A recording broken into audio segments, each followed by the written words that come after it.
The greatest lie ever told. The foundation of our reality is predicated upon what we are told is real. This begins almost immediately in life, and it is the core image of self. To shatter the core, the self cannot survive. R. Wayne Steiger. We all need to think about this because we all build our lives upon what we feel and believe is the truth. But truth always has two sides. So beware of the half of truth that you possess, because you may have gotten hold of the wrong half. And that really does suck when you get at the end of the line and you go, oh man. In the movie The Matrix, which I'm a big fan of, the central character, the creator that Neo found, was the architect. The architect is, in fact, the representation of God. God is the creator and architect. But what Neo found out was that God was not perfect. Well, at least not from Neo's point of view. And it could be said the same holds for you and I as well. This is you. It really is. I've told you this many times that there is so many of you. The human soul cannot be contained by dimension of measurement. For you see, no matter where you are in life, you can look back and you can see countless numbers of you. The same holds true the older you get. Each step you take, you have made an impression upon time. That is you at that time. So there are so many of us. The whole point to the movie was to free your mind, to allow yourself to open your mind to alternate thought, counter ideas, and different conclusions. And no matter how you look at it, once you make that decision, only you can walk through that door. So, which one have you taken? The blue pill? I mean, that's cool. I know a lot of people have. We all do.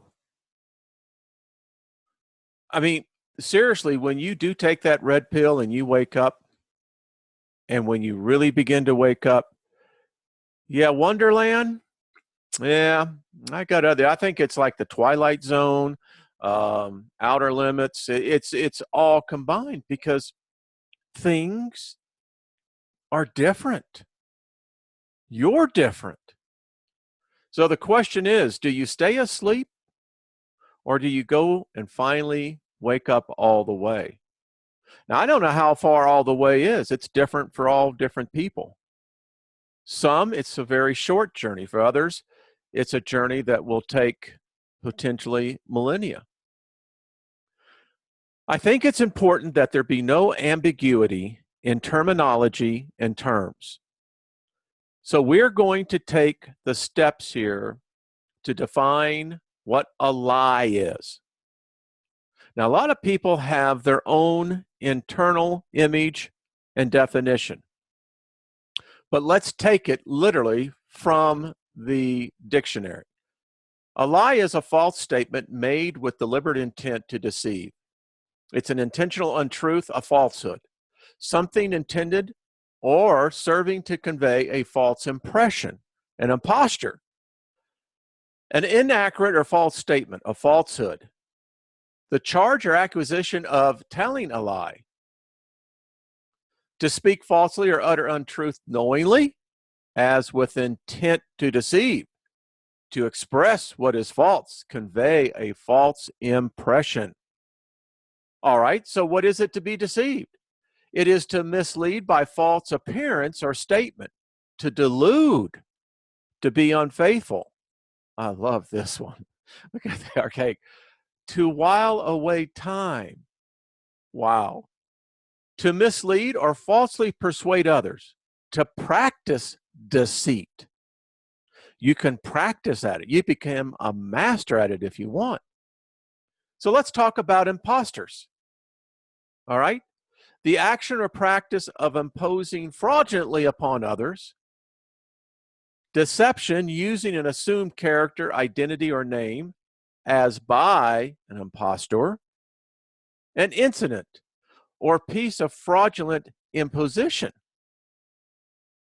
The act or an instance of deceiving others, especially by assuming a false identity. Well, that sounds like a tyrant. So what is a tyrant? Well, a tyrant is a sovereign. A what? A sovereign. Interesting terminology. Or other ruler who uses power oppressively or unjustly. Any person in a position of authority who exercises power oppressively or despotically.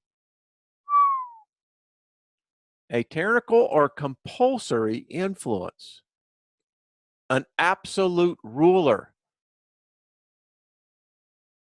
Think about that. It gets better. A person who governs oppressively, unjustly, and arbitrarily. A despot. A person who exercises authority in a tyrannical manner. Anything that exercises tyrannical influence. Wow. A ruler whose authority lacked the sanction of law or custom. A usurper. What? A usurper. To seize and hold a position, office, power, etc., by force or without legal right. To use without authority or right. Employ wrongfully. To commit forcibly or illegally seizure of an office or power. To seize, take over, or appropriate land or a throne without authority. So when you look at this and you take it from the beginning of a lie, you end up with a usurper. Now keep that in mind as we go forward. It will help you immensely.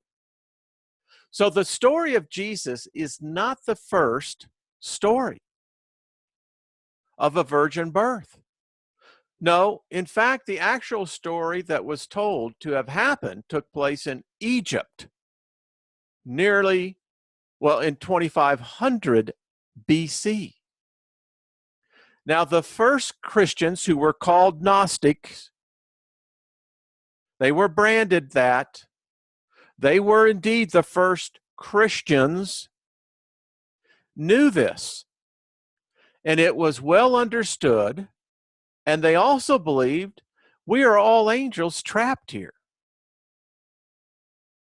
That's a far different story than I have ever heard. And in fact, it's a different story that for nearly 2,000 years was never heard, because it was taken with painstaking steps to eliminate. It begs the question then, what if all that you have ever known was a lie? Because there's good evidence that for you and I, that's exactly what has happened. This is from the 3rd century, Greek, Ophius Baracus. This is not Jesus, folks. No, this is depicting an event that happened 1,500 years before the Jesus story. The problem with the Jesus story, in the way it's been portrayed, is that they try to make the story literal.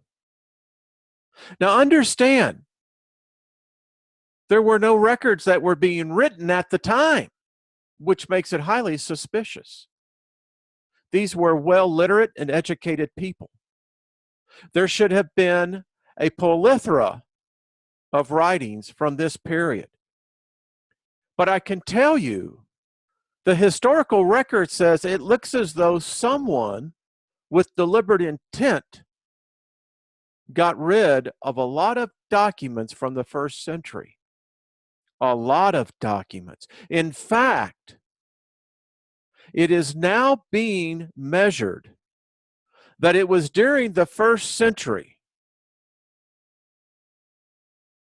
that century alone, which was the enlightened. These were brilliant people. So few manuscripts survived. Why? Maybe it's because it's a story that was never meant to be real or taken as real. Maybe it was just that. It was a moral guide to guide you along your path. Not to enslave you, not to make you a bondservant, not to make you an indentured servant for the rest of your life, both materially, financially, and spiritually. Neither was this story. It is a fabrication of those who had the most to gain from this deception, a distortion of history, and of the facts that history now itself is laying the indictment at the feet of the church, saying you have perverted history, and now is bringing this indictment to the light of day. We need to begin to start with how they set up the power base. We've already brought to light in the first part of this video, and we'll get into it much deeper, that the story itself of the virgin birth, subsequent life of the God-man to the crucifixion, was a story that has played out countless thousands and thousands of years before this story was ever invented. But in order to make the story to have foundation, they had to create the antithesis, the opposite.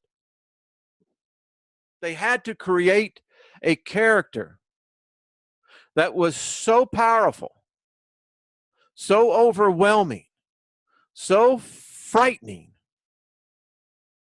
that it would be sheer lunacy to ever step outside of the doctrine itself. But we are, because we're going to tear this myth apart and expose it for what it is, a fabrication. All the next images are nothing but the sick thoughts and images of man. Ladies and gentlemen, none of this is real. This does not exist. This is a fabrication. But it is so ingrained into the heart of our species that it permeates every part of the world this day. But it was not like that. There was a time it was much different. But let's go ahead and absolutely bust this one wide open. These are the images of an insane mind that says this is hell. This is what the religion has done. It's driven these individuals to madness. Only a mad man, tormented in the perverted depths of a theology that cannot be made to be sense, drives the sense out of the man. And he creates the very demons of his own making, to his own perversion. Delusions of madman.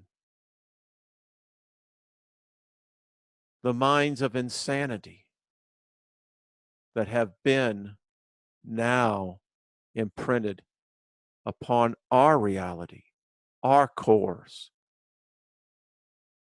And whether it be through a religious story or through a Hollywood script, it's designed for one purpose and one purpose only: to enslave your mind with fear, that you dare not dare to question. You dare not stand up. An illusion that is now the core reality for a species. This is not real. All this imagery, it's created by a man. There is no foundation to this reality. It's designed to enslave your mind and nothing more. Because the story bends. That's the problem. When you read in one place that one foe has been defeated, yet that the defeated foe becomes a god. And what does a creature look like? All created in a time of man's darkness, man's insanity, when there was a religion that was being burned across the face of the lands. They created the hell, but it wasn't the real hell. No, this is a man-made creation, because you can see the madness of man. Do you really think this is hell? Really? Based on what? All these images, all of them, are of the church, of the church's own creation, starting about 400 AD, subsequently known as the Dark Ages of humanity, that lasted over 1,000 years. 1,000 years. This magic, this spell was cast.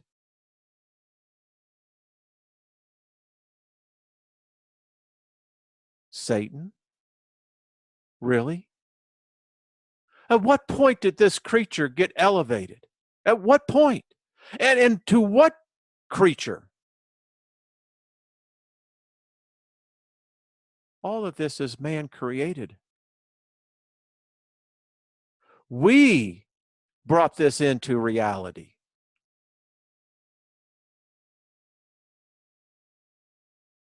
Satan? Really? Which one? Let's ask ourselves a few questions. Why is the Satan of the Old Testament different from the New Testament? Oh, because there clearly is two different creatures here. They cannot be one and the same. It's the problem with the spell. Oh, there would be those who will be opponents to this. But no matter what they present and their scriptural defense, those very same words indict them for the heresy and the hypocrisy. Because this creature is much different than the one in the Old Testament. I ask, where did Satan attack Israel? Show me. Show me where this creature was the antithesis of the Hebrew faith. Where does it say that any angel worshiped this creature? Any angel. It wasn't in Genesis 4:6. They didn't seem to be too concerned at all. We never even mentioned him. It. So how could Satan stand before God? maybe even this has been perverted. And why no recordings of Satan worship in the Old Testament? And don't come and say, oh, but Wayne, Moloch. No, my friend. If you're saying Satan took on the form of Moloch, then you've got a real problem on your hand, because that just begins to collapse the whole demigods. No, Moloch was of himself itself. Moloch lives today.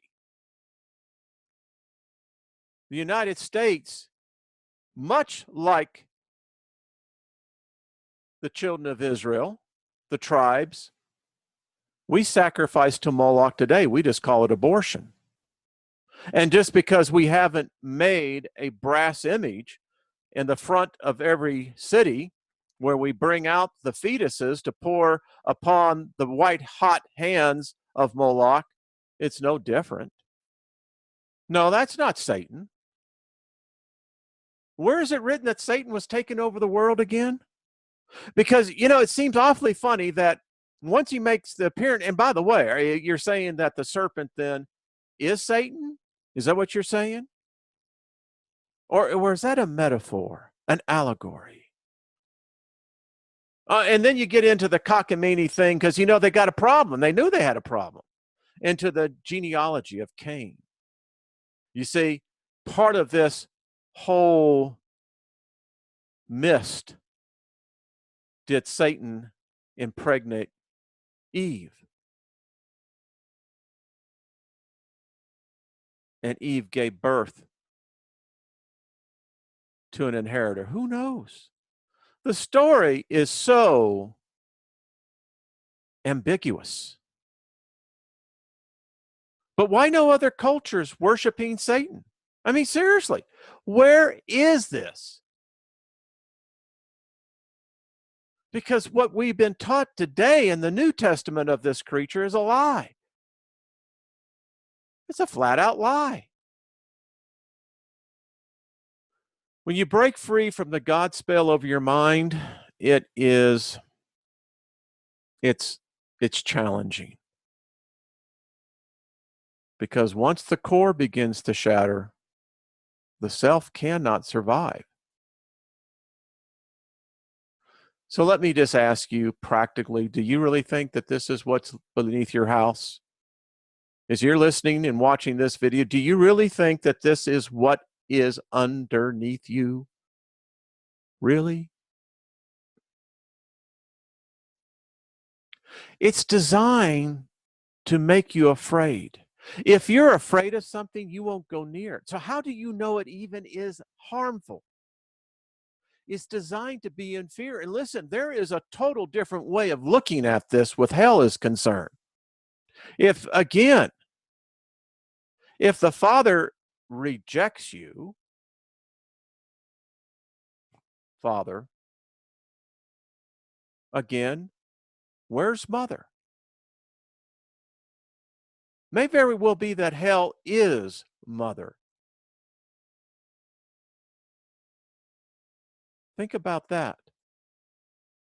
It's fear-based. It's fear-based dogma. It's fear-based theology. It's a fear-based religion. You really think this is hell? Do you really think that this is what awaits you if you don't toe the line? You don't make the confession? You don't cast the spell? This is all man-made, folks. It does not exist. Look. Really? Is this what you really think awaits the majority of humanity? Because they don't believe in your version of your religion, of your interpretation, of your delusion? Really? This was all created in the Dark Ages, folks. The mind was dark. Only a sick mind does this. This was created by the church. So this is Satan. Skeletons are of the devil now. They're the things. Because you see, doesn't matter today whether you are entrapped by the religion. Oh, now it's mainstream society. Now we have a complete holiday around it. And it's all designed to induce fear. Fear. The most powerful, when unleashed, the most destructive.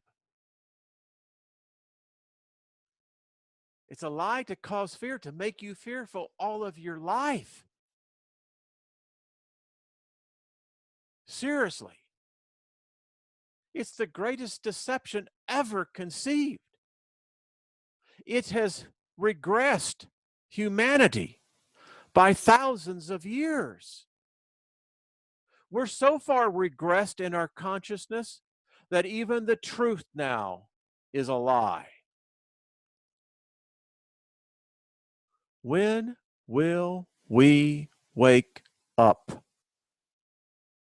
My friends, they want us to create this, and we have. The collective consciousness of humanity has. We've created this. We are creatures of such great power. And for at least the last 2,000 years, we have been trapped, enslaved, to down to nothing. So, Satan? Satan? Which one? Which one? There was a deliberate attempt to enslave all the righteous folks. That's all it is. Argue all you wish, but history is speaking a different one than the one that has been told, and history trumps all others. And although history is written by the victors, the oppressors, the ones who have suffered the injustice, that voice will never die. It will resurrect itself, and it will be spoken out by those voices of the future generations. The church elevated Satan to a place that this creature never had to begin with. The church created this perverted reality. It has only brought forth death as it was designed to. However, there is a different story. There is a story of a God-man that originated with Osiris and Dionysus. Osiris was the Egyptian, first one for the God-man, 2,500 years before Jesus. Dionysus was the Greek representation and appeared about 1,500 years before Jesus. So if there was, in fact, another reincarnation of the God-man, that's what the early Christians believed. Whether it was Herodotus, Osiris, Dionysus, or the Jesus myth, they all tell of the same story. Whether you go back as far as Horus in the Book of the Living, which later became the Book of the Dead, the story is replete. The story of the Nativity, everything, and we will look at this point by point. This story has been told before and lived before. The Egyptians knew this story. Moses knew this story.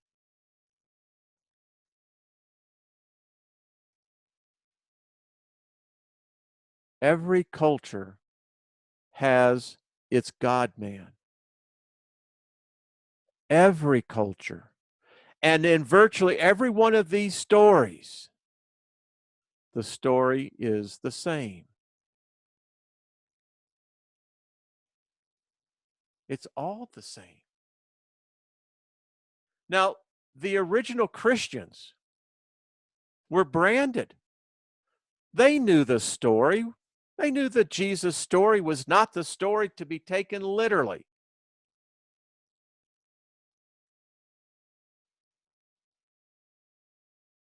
You see, the Gnostics hold that this world is essentially a prison for spirits. In the Gnostic forms of Christianity, the creator God of the Bible is interpreted as an evil demiurge who built the world to trap us. It is a very good possibility that Christianity is worshiping the devil. The devil is just a title. So when you begin to criticize Gnosticism, first learn what you're criticizing.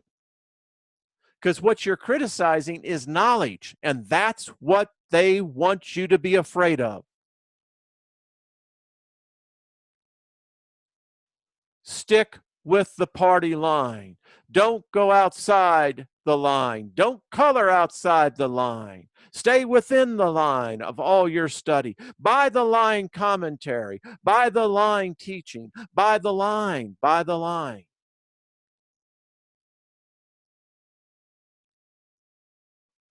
So let's talk about what knowledge is. Dualism. It is the way of the universe, ladies and gentlemen. You know this. This means that there is both in the creation and in man, and in a man, a mix of good and evil that is distinguishable.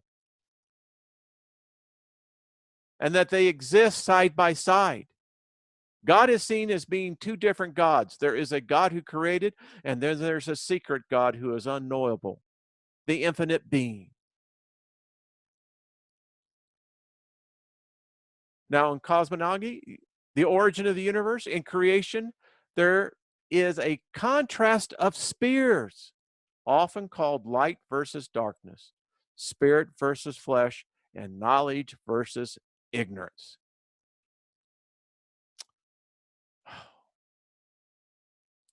So let's talk about this.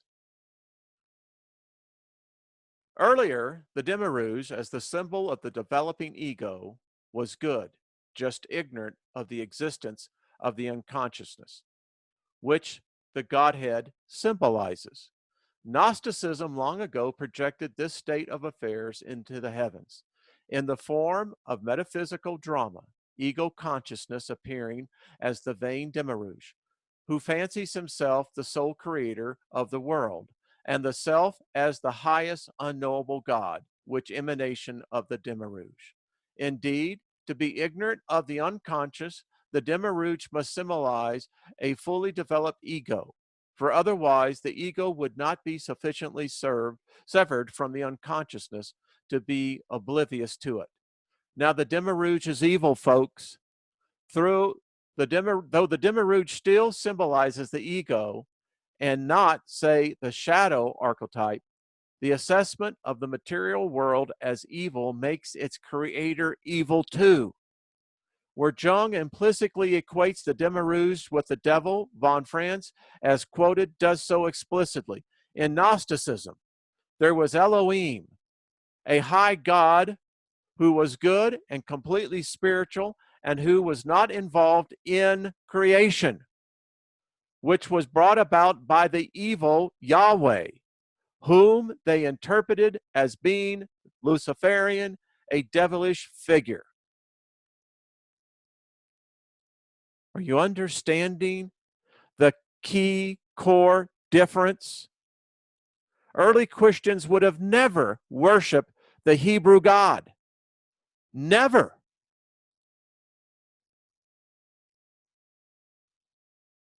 What's going on? And here's how they've tried to diminish it, to belittle it. Gnosticism believes in dualism. How can you not believe in dualism? The way the story is told today, quite frankly, I'm just going to lay it out there. What? You take away the female aspect? And I have read the comments. My goodness, our people, they cannot let go of their dogma. They try to justify it, and what happens? They just paint themselves into a corner, and then what do? They go off. They start condemning, judging, belittling. Why are they so afraid? You telling me that the universe, life is not dualism? Maybe this Yahweh, this Jehovah is in fact the Demiurge? Listen, there is plenty to support that. The beginning in Tiamat, that existence hates this one that has created the material. It stole from it. And there is another story. When you begin and truly are looking for the knowledge, you can't reject that which is just absolutely adversarial to your thought process. And because they branded this group, which Christianity loves to do, listen, the most abhorrent religions do. They'll brand you. They'll shun you. They'll call you a pagan. Oh, a pagan. Oh, no. They could call you a Gnostic, but that just means country dweller. I'll take that. Give me land that I can grow my food upon, that I can give thanks to the earth. Yeah. And by the way, folks, as hard as they worked, they almost stomped it out. The church almost stomped it out. True, isn't it? Yeah. But we now know the mysteries. I don't know how they survived, and we don't have them all. Much of this was burned by the church deliberately. But the greater good secreted away. And there's many of us seeking to become initiates of the mysteries, as it was from the beginning.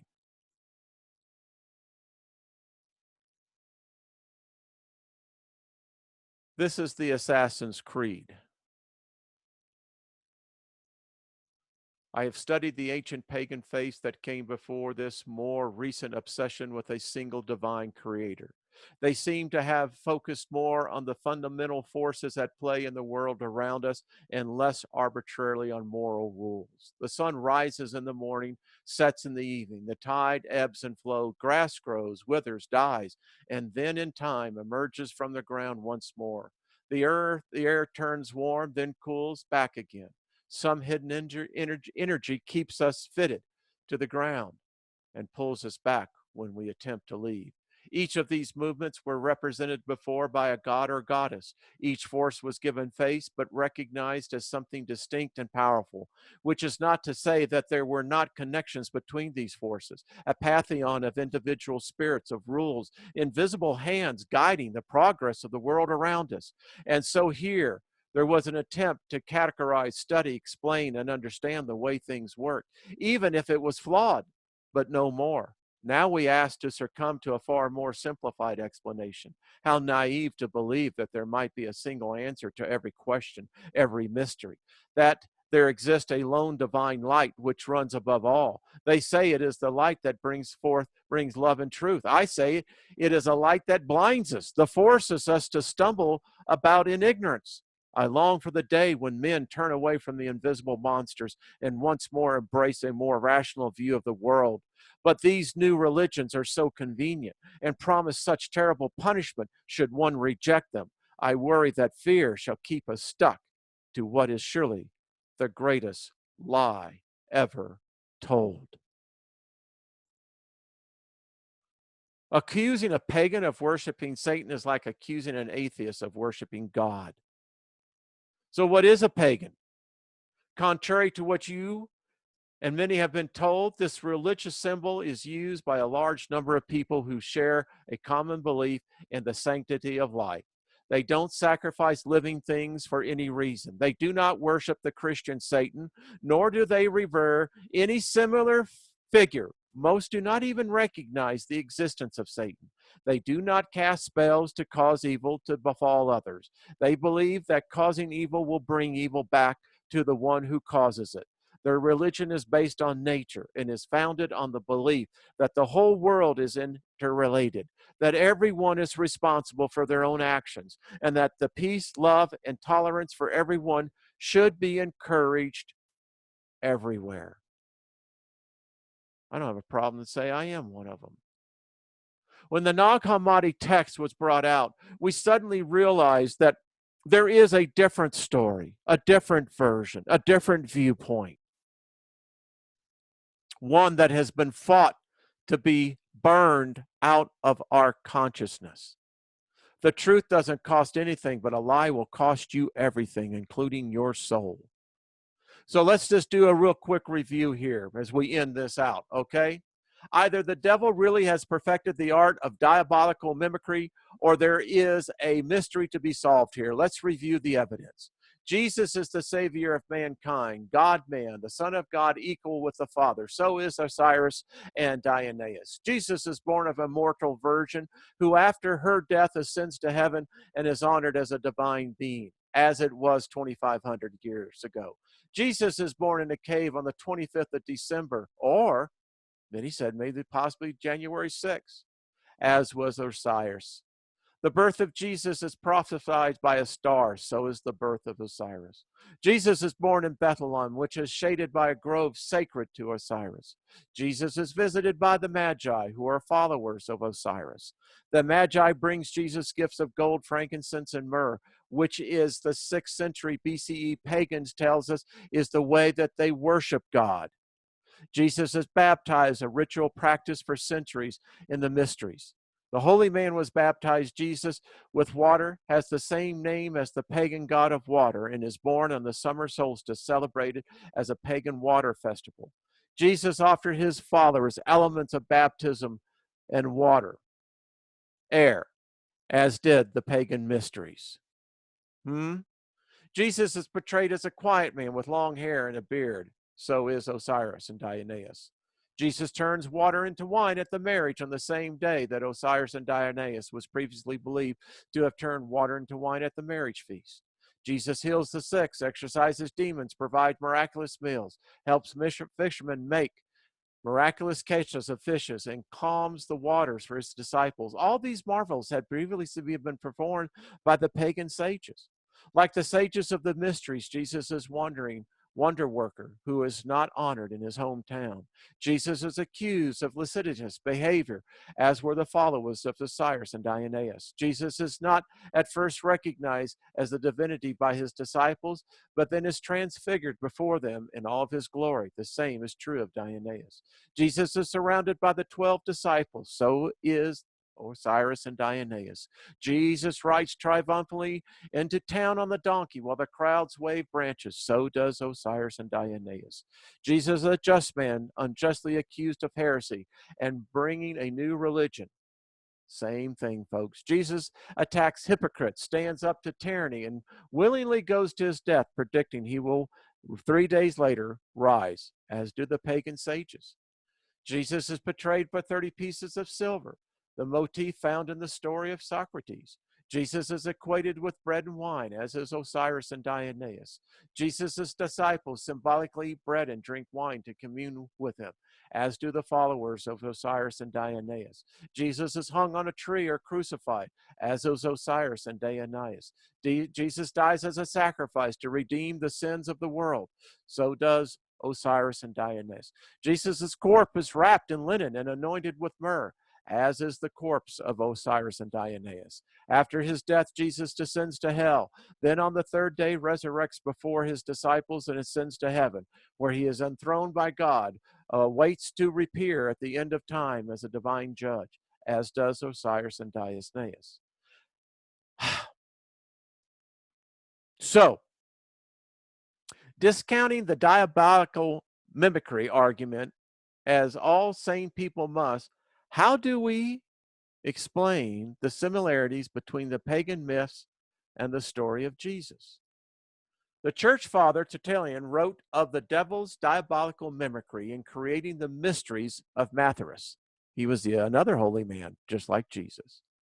Are you believing this? Let's read this, folks. The devil, whose business is to pervert the truth, mimics the exact circumstances of the divine sacraments. He baptizes his believers and promises forgiveness of sins from the sacred font, and thereby initiates them into the religion of Mathers. Thus he celebrates the oblation of bread, brings in the symbols of the resurrection. Really? Let us therefore acknowledge the craftiness of the devil, who copies certain things of those that be divine. Who's got the power here again? They have elevated this creature, folks. If you repeat lie often enough, it becomes a religion and then a politics. I don't know about you, but if I got to have a religion, let's make it humanity. It's time for us to wake up. They want us to create a reality. Let's create one that they will find to be the hell that they have confined us to. Think about it. We will talk again soon. Be kind to one another.